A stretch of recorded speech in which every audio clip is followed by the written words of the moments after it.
Hello and welcome to our new Crusader Kings 3 series. We are starting this series because the new Coronations DLC has just come out and I want to give it a try. However, Coronations have one major downside as the focal point of a series. They can in theory only happen once per character's lifetime. So, that means that you have the coronation, you wait 50 years and you have another one. Which, to me, doesn't sound like a great way to experience new content. So what is the plan? How are we going to make this better? Well, what we're going to do is we're first of all going to increase our odds of getting more coronations. By that, I mean we are going to start as a vassal of somebody who can have a coronation, which is the Holy Roman Emperor. They will be able to be crowned by the Pope, and they can have what is called an anointed coronation. It's one of the new options as the coronation activity, and we'll have a look at that when we get into it. The second thing that we can do as a vassal of the Holy Roman Empire is we can rise up to become a king. As a king ourselves, we would also be able to be crowned, and we could have our own coronation. So at the very least, we can have two coronations in the same time that previously we would have one. So we can have two coronations per generation, which is great. We're also right in the center of Western Europe. Being in the center of Western Europe means that we are surrounded by other rulers who could potentially be crowned and who could potentially invite us to their coronation, especially if we play a little bit more of a diplomatic game, getting our family embroiled with other families. It would give us opportunities to get invites via being a friend, via being a relative, via being an in-law. It gives us many opportunities to get many coronations and to experience it from lots of different angles.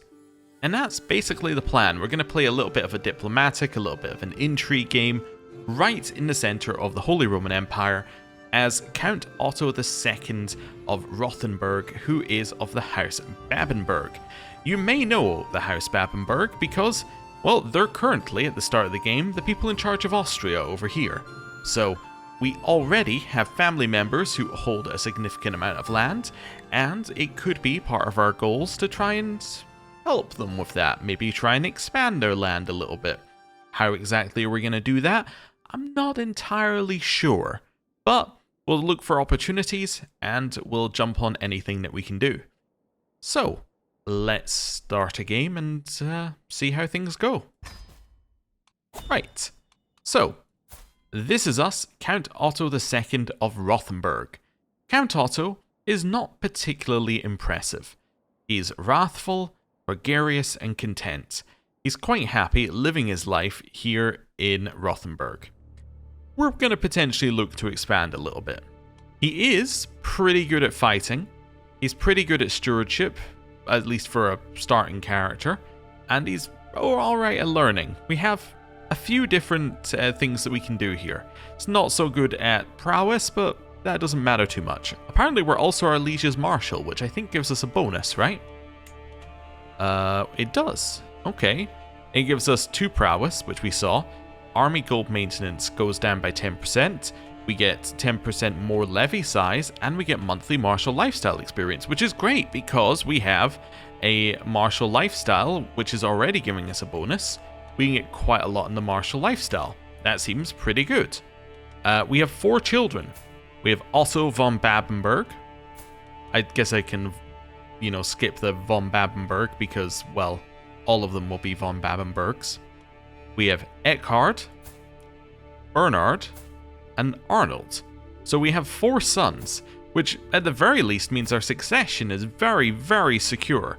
Means if we expand too much, we're going to run into problems because I bet we have Confederate partition. Yeah, because pretty much everybody at this start in the game has Confederate partition, which basically means that if you hold enough land to create 2 titles, so let's say that we held all the land in Bavaria and all the land in Augsburg, right? What would happen is, upon succession, son number 1 will get all the land in Augsburg, and son number 2 will get all the land in Bavaria if you had 2 sons. If you have 4 sons, then it'll be like, son 1 will get the main title of Augsburg and then split the land with one of the other sons, and then the same would happen in Bavaria. So son 2 would get Bavaria, and then son 4, I guess, would get some of the land in there. So Basically, Confederate Partition is designed to split your realm up. You might be saying, what's the difference between Confederate Partition and Partition? Confederate Partition will create titles if none exist, so if we held both of these, and we only held the Duchy of Bavaria as an actual title, like we held all this land but we only held that one title, Confederate Partition will create the Duchy of Augsburg and then give it to your son. If you have just Partition, and this is your highest level title and it's your only title and you have that much land, it will split up the land underneath your main title, but it will not actually split your main title in two. So it's much preferred. Do we have the ability to switch to Partition at any point? Just while we're on that subject? I can't remember whether you have it at this stage. Missing all of these, all of these. Well, that's not too helpful, but I'm assuming that we are missing the technology? Hereditary rule? There you go. So we're missing hereditary rule. So in about 343 years, we'll get access to that. Obviously, this number is just ridiculous. This number is actually, if you were to not research it in any way, it would take 343 years, but even if you don't actively try and research it, you'll probably get it much, much earlier. Anyway, that was just a little aside. Back to this. So 4 sons. Fantastic. Our 4 sons are people who we can marry off all over the realm, and we can start trying to advance their fortunes. We also have our half-brother Kuno von Babenberg, who is just kinda here. He's our half-brother, he's a chancellor, and he's a knight. Okay, fair enough. So, not too much there, and our wife is 32, so we may have more children, but we may not have more children. We're kind of, like, in limbo. Potential there. Okay. Well, is there anything else we need to do? Do we have actually any connection to this Babenberg in Austria other than the fact that we're both Babenbergs? No, I don't believe so. Where is the connection? Let's just have a look here. I'm just curious actually at this point. So that's him. There's another Count Arnold. That's our brother-in-law of Augsburg. Okay. Wait, he's also a Babenberg? Oh, because the dynasty is... because the dynasty is actually Dynasty Luitpolding. So yes, they are of the same dynasty, but not the same house. And then that's us here. So we are, I would say, a distant cousin. I could probably work out how distant, but yeah, distant cousin. We're mildly interested in their antics, but realistically, we're not related in any way, shape, or form. So, cool. Right. Let's see what we can do. What's this one? Cadet, create a cadet branch. I don't think we're going to do that. I think we're going to stick as Babenberg for now. That's fine. Right. Lifestyle seems like a good place to start, although I am going to go in here and show you the coronation activity because we've already talked about it. So, what is a coronation? Invite the great and powerful of the realm to witness your ascension to the throne. This will forge the foundations for a long and successful rule. Anticipated rewards from hosting the coronation activity. Crowned sovereign or anointed sovereign law. So you get one of these laws passed. So I think if we have a look in here, we should be able to... I guess because our liege is a duke, we can't actually see the next level up. But yeah, we could in theory see it in here if we had a liege above us who was not a duke, who was a king or an emperor. Anyway, that's fine. So that's first bit. Wow, so you get one of these 2 laws, and I think that without having this, you get a different law, which is basically, I think it eats away at your legitimacy from the way it was described. We need to see how it works in practice. While the coronation exists, factions cannot press demands. That's interesting. So while you're actually in the process of doing a coronation, no faction can rise up and press demands. That's really useful because coronations invite everybody from your realm, which is a problem usually because inviting everybody from your realm is going to take years. But if no factions can rise up, you kind of get a benefit from it. You can have like a little bit of peace as long as you're actually holding the coronation. Although, as it says, factions and other foes will harm the coronation's magnificence, which determines the outcome of the activity, is basically your score, the same way that things like a hunt will have a success chance. This is the equivalent in this case. But yeah, that is kind of interesting. You gain opinion, prestige, legitimacy, and then you get a potent oath decision. So an oath decision is basically you say, I'm going to do this during my reign. Like, I'm going to conquer this much land. And then if you do so, you can do the decision and you get some bonus, right? And if you don't do it, then you get some negative, right? That's basically the idea. Anyway, obviously we can't do a coronation, but there are two types. First type is just plain old coronation where you crown yourself. Second one is anointed, and that's the one where you get crowned by your head of faith, in this case, the Pope.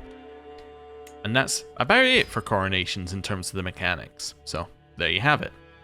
Right, back to normal Crusader King stuff. We currently have 6 perks in Martial.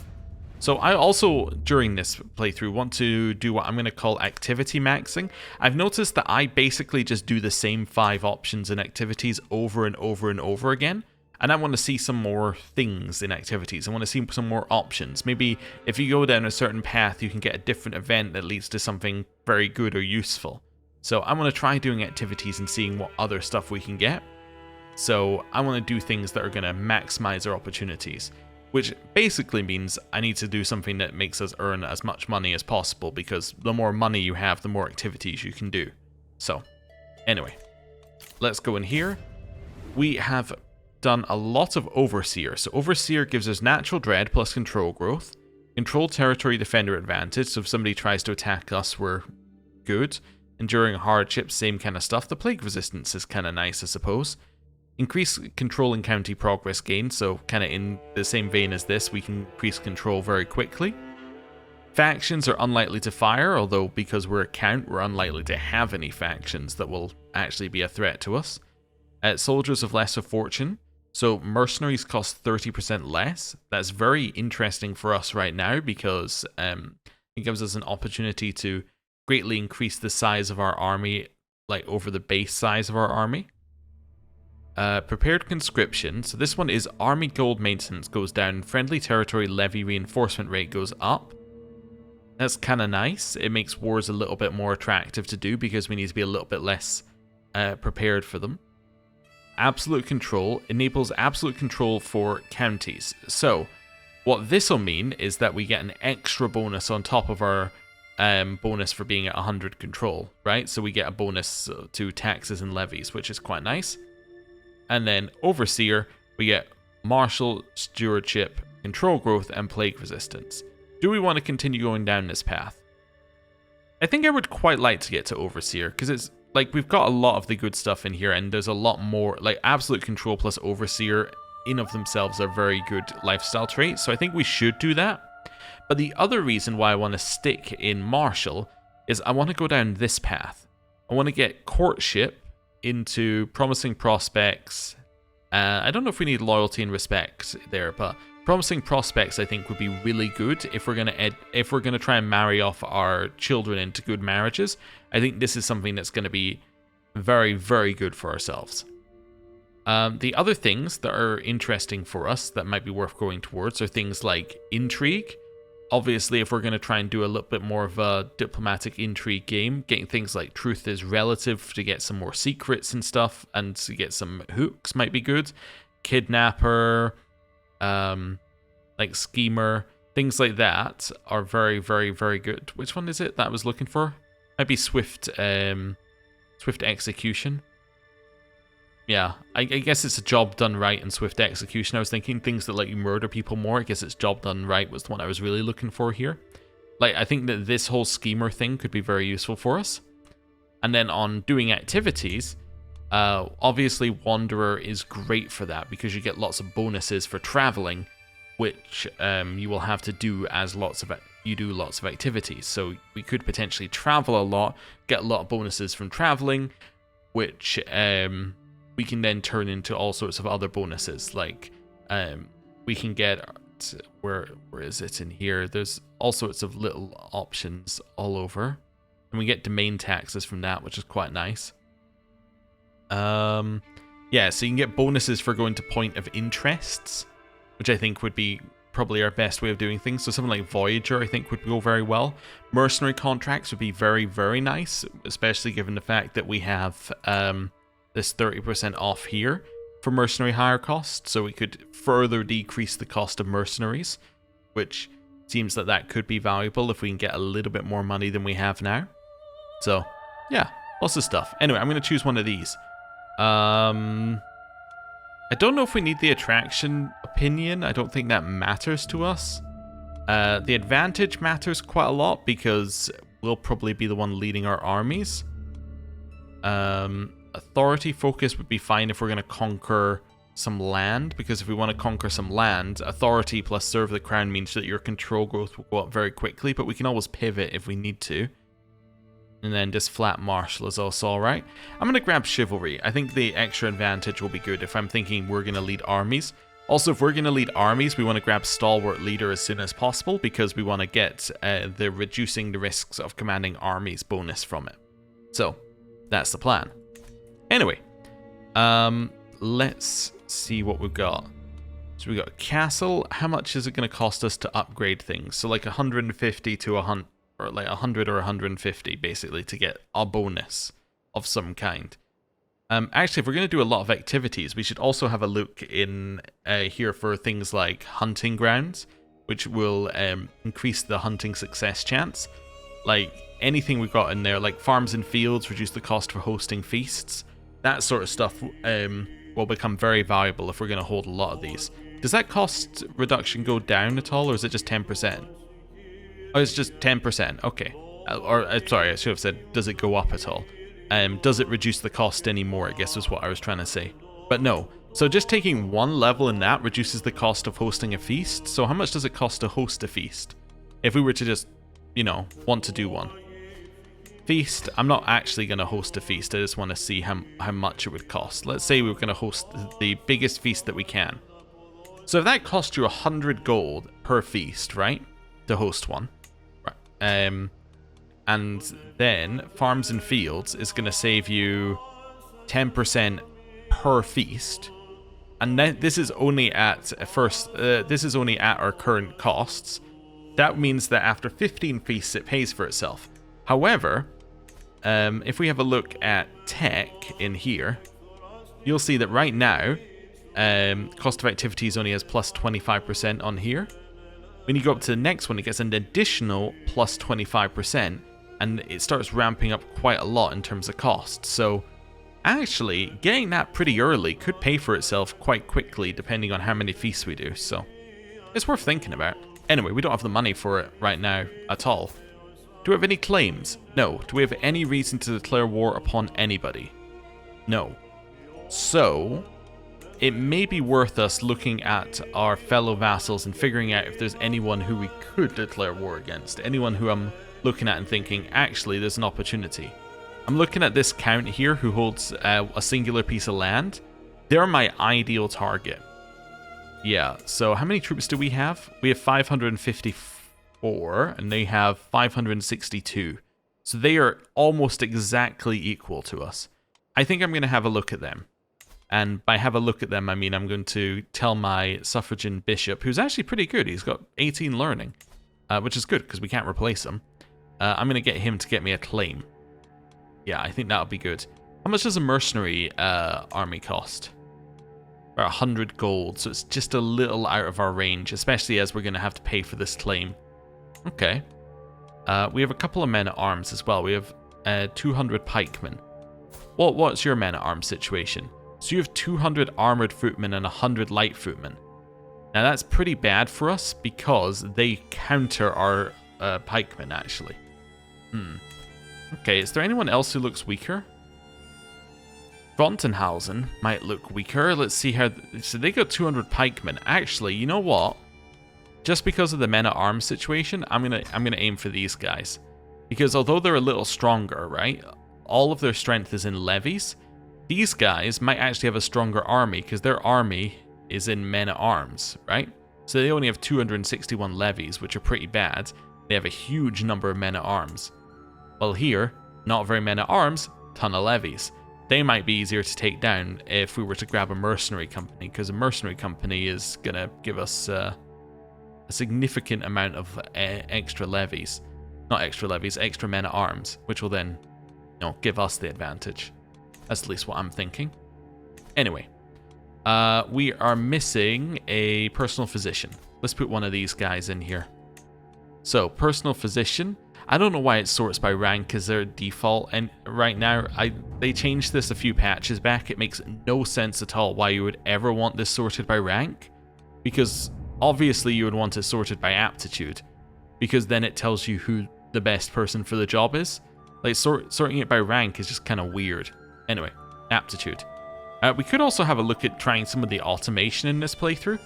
I've experimented a little bit with the automation for warfare, and it's alright, but we haven't done a ton of automation for court position, so it might be time to have a look at that. Anyway, I have a nephew here. Yeah, I guess you could be my personal physician. That's fine. Heinrich. Caravan Master is one that the AI will often assign. I think it's one that I think they said in the dev diary or something, or it might be in the change log at one point, that they made this something that the AI will always buy. So, by that logic, we should at least have a look at it. However, our options are absolutely awful. So I don't know if I want to pay for it. But I think it's because in terms of military strength, it helps you quite a lot with prepare armies. So, yeah. I mean, our guys are terrible, so they'd probably give us very, very little bonuses. But anyway, do we have anyone who's good at being a tutor? Nope. Wet nurse. We should put somebody in this job just so that our children get the different bonuses, but it would be nice if we had anyone who was good at the job. That would definitely be a good thing. We'll stick you in there. Could potentially argue that Seneschal is worth it, because currently we have people who are pretty bad at their job, so in theory you could do this and then go for organized court in order to increase aptitude of other court positions. Problem is, this guy's also bad at his job, so yeah, it's not going to give us a lot of bonuses. Court Brewmaster. Reduce the cost of feasts. Very good once we start doing feasts. Not so good when we're not doing any feasts. Okay. Cool. I need guardians for my children. So let's see what I can do. I got a court position I can grant him? No, I didn't think so. I was just kind of confused that was lit up. We're going to have to find people who are going to educate our children. Let's have a look at people in our court. So court, we are looking for... assuming that we'd have nobody who has any inheritable traits. But can I do that inheritable traits thing in here? Yes. Okay. Yeah. So nobody has any inheritable traits, and I also assume that nobody is shrewd. Yeah. No. Okay. So I'm going to go up to...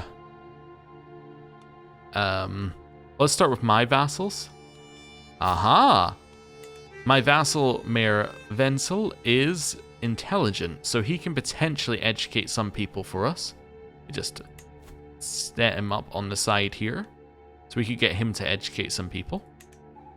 And he has no relationships currently, so we can definitely get him to educate 2 of our children. And after that, we're kind of... yeah, we're kind of looking out a little bit further. So if I do my realm, does that include? That doesn't include my liege. Top realm? Yeah, it goes liege's liege. Okay. And you can't do like fellow vassals or anything in here. Nope. Okay. So I'm looking for anyone who has an inheritable trait, because that lowers our options down significantly. And then ideally we want it to be somebody with a like intelligence trait like you, like Hercent here. Can I get you to educate anyone? So you are the wife of this person all the way over here. So if I go to you, I would like to offer you a ward. I would like to offer you the opportunity I have more people who need educated. So why would you say no to this person? Not of the same culture. You'd say yes because it's my child. Oh, okay. You can educate Arnold. By you, I of course mean... well, actually, I mean her sent. But apparently she's not an option? Just sorting by intrigue. Yeah, for some reason she's not an option to educate anyone. Do I need to go to you? Making someone in his court a ward of the chosen adult? Nope, that's the wrong way around. Huh, wonder why she's ineligible. Okay, I'm gonna wait a month and we'll see. There we go, unpause the game. Oh, go speed 4. Okay. I might have lost this person. You know what we can do? We can just go back. There we go. So I would like for somebody in your court to educate Arnold. Yeah, that's just not an option. Wonderful. Let's say that it has to be a ruler here, and that will probably narrow down our options a little bit. So we're looking for a ruler. So we already know that our spy master could do it.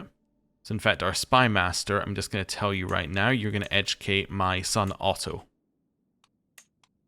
Yes, fantastic. He's very happy about that. Okay. And then you, I guess you're the next best person at educating anybody. Over here, I'm going to ask you to educate Arnold. Fantastic. Go educate him. Okay. Let's wait for these guys to say yes. I hoped it would not come to this, but I'm left with no other option. I must rescind your appointment as Marshal of Bavaria, effective immediately. How dare he? Yeah, that's shocking. Okay, you've accepted. Wonderful. I'm going to send you my son Eckhard as well. I can't, because you're not valid. I guess I need to wait for... Yeah, I'd probably need to wait for my son to reach his land first. So, where is Wenzel? So Wenzel's there. And where's my... Yes, where's my son? Ah, he is just about to arrive. And you're going to educate Arnold. Fantastic. Ah, fantastic. It even tells me when he arrives. Great. So now he's there. I'm now going to go to Wenzel, and I'm going to... Or Wenzel, and I'm then going to say, hey, why don't you educate my son as well? Okay, cool. And he's going to say, yep, I would love to do that. Alright, so, here we have run out of people who, well, I mean, unless we wait for Count Sighard, we've run out of people who are quick or above. So what I'm going to do instead is I'm going to take away inheritable trait, and I'm going to see if there's anyone shrewd in the top realm. We could also, I suppose, look at, like, vassals of vassals, but start with this. Wait, is this not the... This is the husband of the person I was looking at earlier. Alright, I guess you can educate, Bernard. Wonderful. That seems good. And then we can get... Well, I was going to say we can maybe get our nephew educated as well if we wanted to. Burchard. Yeah, probably should. There's Eckhard. And there's Bernard. Wonderful. So when they arrive, we can see whether either of them have room for anyone else. Actually, you know what I should do as well? Just mark all the people educating my children. Easiest way to do that would be to go to here, and then I'll just mark them when they come in. And say, like, hey, that's where my children currently are. But, anyway, that's fine. Liege has passed the Limited Crown Authority Law. Alright, cool. It's good for my liege. Ah, wonderful. So you're the first person to come back to me.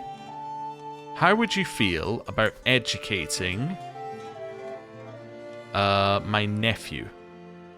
You really don't want to. I see. Okay. Let's have a look over here. Could I send my I was wondering whether you've got anyone in your court I could send my nephew to.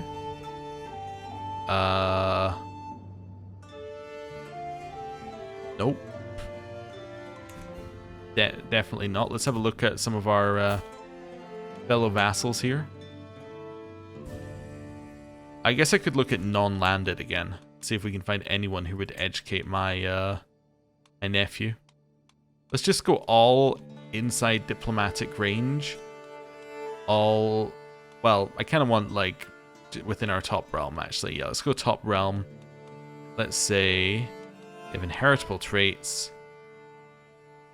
And is that the same list I had before? No, we have Ludwig over here. Okay. So that's your liege. Would you educate my nephew?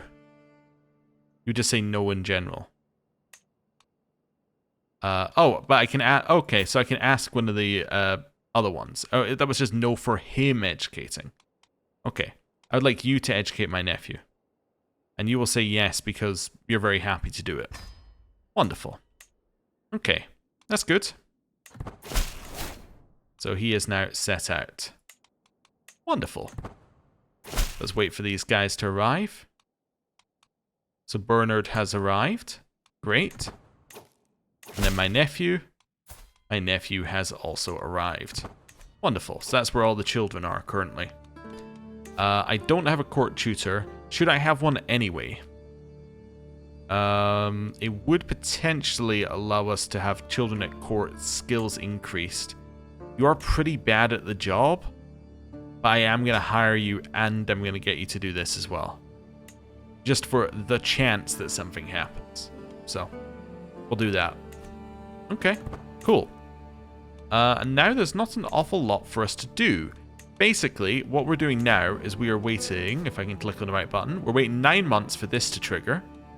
Actually, you know what? I'm also going to move some of these things around because I just realized our marshal is terrible, as is our steward. Yeah, they're god-awful. But yeah, we're going to wait 9 months for this to finish. We're going to get a claim, and then we're going to see where things kind of lie after that. But yeah, our steward is terrible. Yeah, let's replace our steward. Okay, our options aren't great. I mean, every single option is better than our current steward, but we're going to need to do some balancing. As in, we're going to have to move some people around. So this guy is not absolutely terrible at diplomacy. Right? So he could do that. This guy's currently my marshal. He needs to swap with somebody. He needs to swap with my spy master, I think. Although he doesn't like me as much, which is a major problem for a spy master. Yeah. I think that you need to swap to start with. I think that improves the situation.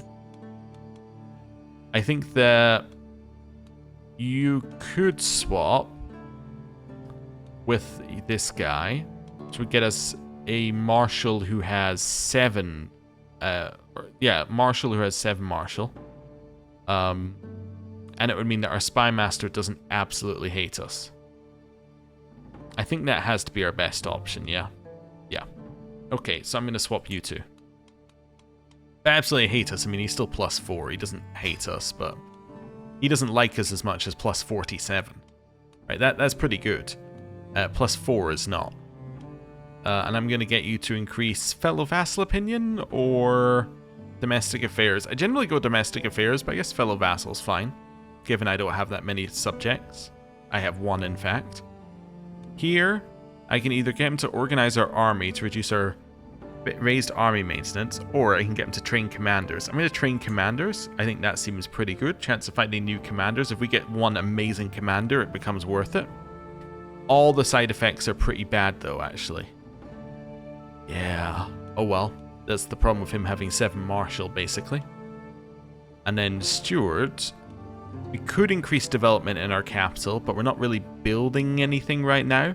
Don't care about the actual development. I think I'd prefer just to have the money. It's not a lot of money, but I think I'd prefer it. Actually, let's just see how much it is. So it's 5% of what? My domain taxes? Yeah, so... It is not a lot, right? So it's 5% of like 1.7 to 2. say 2.4 overall. 5% of that is what? 0.1 something? It's not an awful lot of, yeah. Wait, is that right? 5%? So it'll be 0.05 per 1. Yeah, so it's 0.1 something. Or I can have him try and increase our development. Now, development doesn't give us a ton either, but it does go up over time. As in, like, it gets more valuable over time as your base values get higher. I guess it's probably worth it to just increase development. Yeah. I mean, it takes a long time, but it's probably worth it. Right. Yeah, let's unpause. Now we get to see the game go really quickly, because it's the start of a new game. Offer award. Greetings, my charming vassal. It would please me greatly if you could personally see to little Siegfried of Nordheim's education until he comes of age. So this is my liege's child? Okay. I can do that. Okay, that's fine. One thing I should also do is potentially look for alliances for Otto, but we might do that when he's a little bit older. Also, I'm just going to put my children on the side as well. Just if I'm going to look for alliances and marriages. Let's prepare ourselves here. Okay. You know what? I'll even include my nephews. Are you married? No, Heinrich needs to marry. Yeah, I'll include nephews and niece. There we go. We got a huge list of people on our side now, but that's okay. Right. Heinrich. Who are we going to get you to marry? Any alliances? For Heinrich? I assume it only shows alliances to yourself, but yeah, let's do prestige gain instead. Sort by... Let's try and find someone who's at least in the same cultural group. Because that should show people who are relatively close to us. Yeah, maximum age, let's say 35. We're immediately at lowborn. So, yeah. Okay. How many people have we got? 75 people on the list. I'm going to say that we want them to have an inheritable trait if I had to choose, because there's no... Well, does anyone have a dynasty on the list? Nope. Well, I can prove it, so not lowborn. Nope. Okay. Oh, let me click on it one of these days. There we go. So we're going to say they have to have an inheritable trait. And then at that point, I mean, there's no alliances I can even make off of this, so... Marriage prestige doesn't really matter. I think that's pretty much everything we can put in there. So, Inga. Inga has Fecund, which is okay. Euphemia would potentially be more useful for us, because she's got Quick. Let's just see, is there anybody with an absurdly good trait? No. Okay, you're going to marry Inga, because she's at the top of the list. Could hold a grand wedding, however, I do not have the money for that, so... Yes, Heinrich will marry Inga. Wonderful. That seems fine to me. Let's go. A mine to mold. Young Siegfried, Duke Otto's son, has at last arrived from Bavaria for his education. Once he settles in, the lessons will begin. Is there anything I can do with him here? I'm going to try and influence his personality. Do I have a personality that I think would be good here? Also, I assume I know his language. Oh, he's not at least 10. I can attempt to learn his Saxon language. So I don't know the language of my liege? No. Suppose I could try. There's no harm in trying to learn his language. Might be useful. Right. Our ward here. So I can try and influence his personality now if I wanted to. Is there a personality that we have that we would like him to have? Maybe content would be good. Yeah, maybe content would be alright. Gregarious would be good, potentially. Because then he'll like us more, because gregarious characters like gregarious characters. Maybe I'll try and make him gregarious. Sure. Let's do that. 2%. Why? Incompatible childhood traits. Wow, he doesn't want to be either of those. Alright, I'm not going to waste my time getting stressed over that then. We will simply move on with our lives. Alright, cool. How long have we got until this claim? 4 months. Well, let's speed up time a little. Nightly practice. So, our wife has inspired recruitment, which means our levy size is increased. That's kind of okay, I guess. It's not bad. The clanging of mail and the clashing of swords rings in my ears as my knights practice their arms. I study them intently, trying to ascertain each one's particular strengths and weaknesses. There can be little rest for them, for as soon as the bell is rung, the signal to end the mock melee, the stable doors are opened. It is time to bring out the mounts. So we go field riding, chance to gain a martial lifestyle perk, or bring me my armor and we get mounted exercise. We are going field riding. I'm also going to slow it down just so it doesn't move time forwards super fast. A hilltop view. Kunod lances at the mud fields at the bottom of the hill.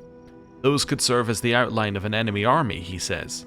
I inform my knights as I inspect their battle line, preparing them for the strategy at hand. So I should cut off diagonally and lead the knights into the flanks, and we gain a martial lifestyle perk, or charge, which gives us a chance of aggressive attacker. Now these are really, really good now, because all of these upgrade, so actually at first level it's 10% enemy fatal casualties. I mean, they were good before, but they're even better now. Second level, it's actually 20%, because each of these adds to the previous level. That'd be 30%, and then 40% enemy fatal casualties if we can get this to go all the way up to max. And all we have to do to gain experience is initiate attacks in combat.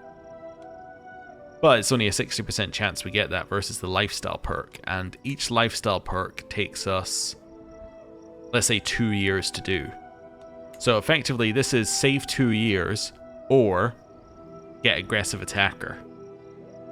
Add a 60% chance. I'm going to take the perk. Yeah. Precision strike. The storm of hooves around me, the shouts of mounted warriors, their unyielding momentum. Riding at their head, it feels as if I'm at the head of a force of nature. This, however, is a force I direct that responds to my every little order, that I command as if it were an extension of myself. Charging into the flanks of an imaginary army, my knights never straying from my plan, I know that this is how I bring utter devastation to my enemy. So, martial lifestyle perk. Wonderful. I'm going to grab Stalwart Leader, as we were talking about earlier. The reason I want Stalwart Leader is I want to reduce the risks of us leading an army. I would very much like us not to die in battle because, well, that would really not be good for our plans right now. Like, if we died in maybe 5-10 years, no issue. If we die in the next 2 years, major issue. So, yeah. Ooh, there's a new plague known as the Opavan fever that it spread to Opava. Okay, well, that's far enough away that I'm not really that worried. In theory, plague messages should only trigger, and this is Paradox's words, 1 Ireland from your territory. So, you know, there's 1 Ireland. So, 1 Ireland, I guess it is kind of within that range, so, yeah. That's how you get plague messages. However, when you're, like, say, the size of the Holy Roman Empire, if you were to say, like, 1 Ireland from them, you get messages all the time, because anything within, like, that range counts. So, anyway, especially if you have, like, a tiny bit of land off to the side somewhere. Anyway, just my little minor rant. The Dark Cave. One of the children at court, Ida, has taken the scopural of a younger girl and thrown it into a nearby cave. My ward was there and saw it all happen. I'll be honest, I don't know what a scopural is. Siegfried flew into a fit of rage and beat Ida bloody. This didn't help the younger girl, who started crying even more. It seems that Siegfried has trouble controlling his anger. So Ida needs to pay for what she's done. He can become wrathful. You should have gone in there yourself without fear. We can try and make him brave. Or you should have made Ida get the toy back. So I don't want him to develop a grudge against... Oh, that's Ida gets a grudge against me. I don't really care about Ida's opinion of me, if I'm honest with you. We can try and get Siegfried Brave or Siegfried Wrathful? Well, I don't really want him to be wrathful. Brave is a very good trait, but I also don't really want him to be brave because that's a really good trait. So I guess I kind of want him to be stubborn, which will mean that it'll be easier for us to maybe displace him in the future if he happens to get in power, because his liege will dislike him more, and all of his other vassals, as in our fellow vassals, will dislike him. So, yes, I'm going to make him stubborn. And then Ida starts holding a grudge against me. I don't care, Ida. Negotiate an alliance. My brother-in-law, Count Arnold of Osberg, would like an alliance with me. Okay. I mean, that seems pretty good. Osberg are, like, pretty big next to me. If I want to attack Frontenhausen, that would actually be great. I didn't realize I had an alliance, or I had an opportunity for an alliance with them.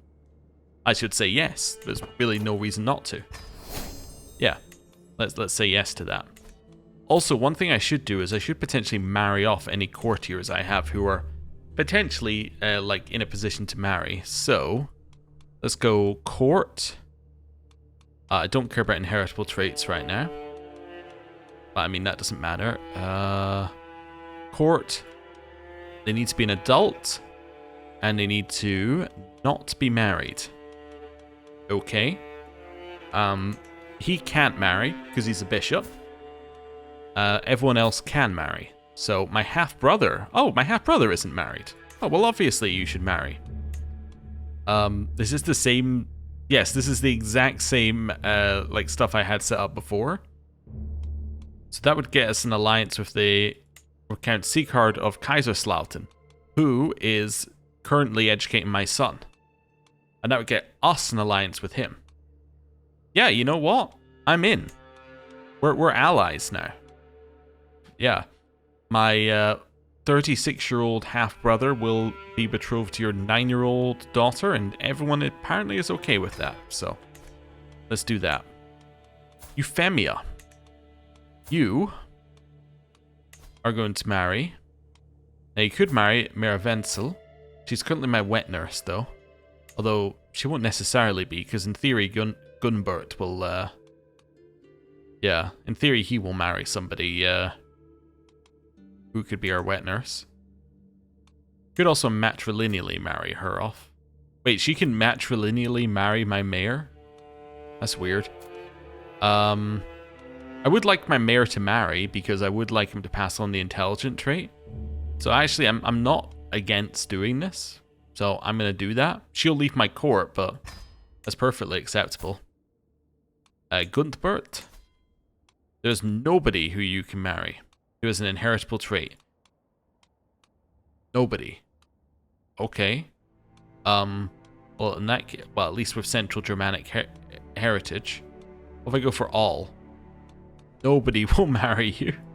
Okay. How about without the inheritable trait? Yeah, I thought there might be a few. In which case, what things increase? Wet nurse. Aptitude. Aptitude is increased by health. I think things like hail increase it. I think things like athletic increase it. I guess my only requirement is that they are healthy. So let's just do that. They are healthy. Cool. Let's go age. Yeah, and let's maybe go for Hildegard here. Wonderful.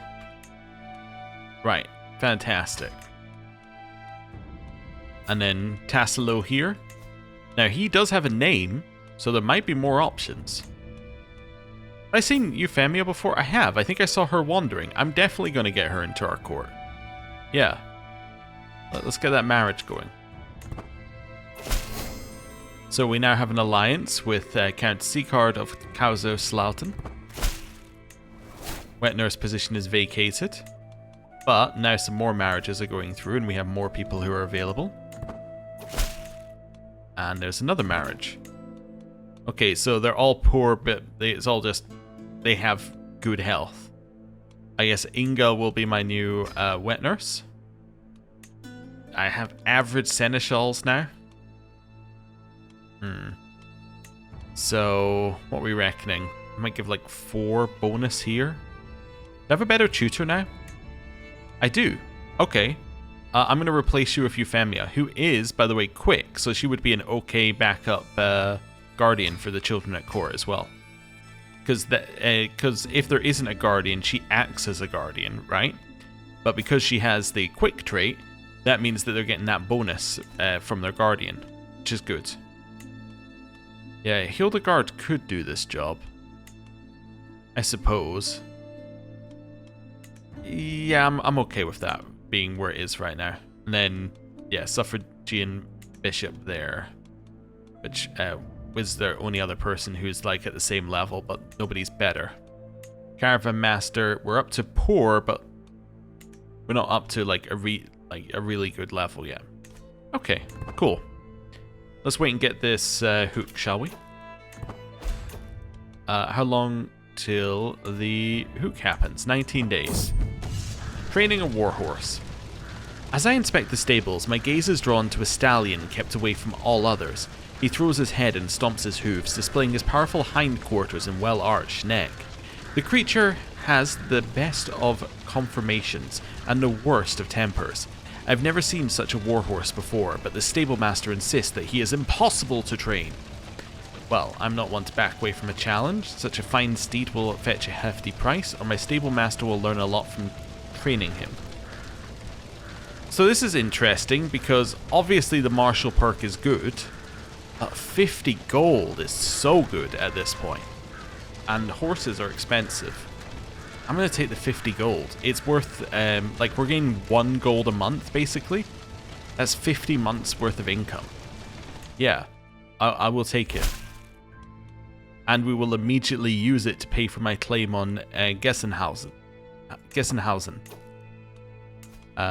Oh, this guy has alliances now. Alright, let's see who he's allied to. So he's allied to Count Themo, who is one of our other potential targets. He's also allied to Osberg. Through this marriage? Wait, yes, through that marriage. So that is through Hedwig. How is Hedwig related to you?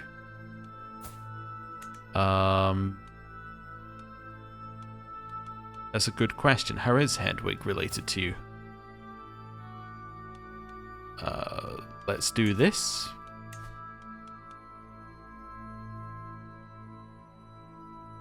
Really? If I go up a generation? Hedwig is your cousin. Okay. So Hedwig needs to die, because that's the alliance with Osberg, which we really need to, like, just stop. Okay. And then you're allied to Innsbruck. Yeah, so you're a little stronger than when we started. So Hedwig, you need to be dead. Did I just go for balanced here? 2 assassins, 2 infiltrators, and an alibi? Yeah, I think that's probably best. Okay. Let's try and get some people into our murder plot. So Guntbert, would you join for a hook? Yeah, okay. I'll give you a hook. We have an assassin. Inga? Will you join for a hook? I know I'm giving away a lot of favors, but I'm very much hoping that we can turn this into a reasonable amount of land. Infiltrator? Heinrich, my nephew. You can also have a hook on me. My footpad is going to be you. I'm going to offer... I don't want to offer a bribe. Bribes are way too expensive.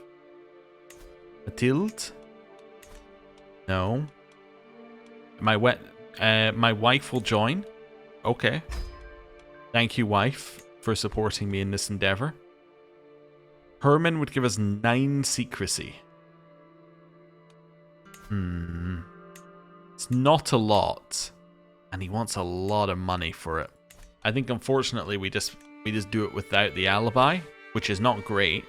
It's going up by 2.7 per phase. I'm going to need you to support my schemes here, just because that'll reduce phase length from, how long is it right now? 4 months per, it's 102 days per phase. So reducing that by 15 days is pretty good. And it's going to increase the success chance. So let's do that.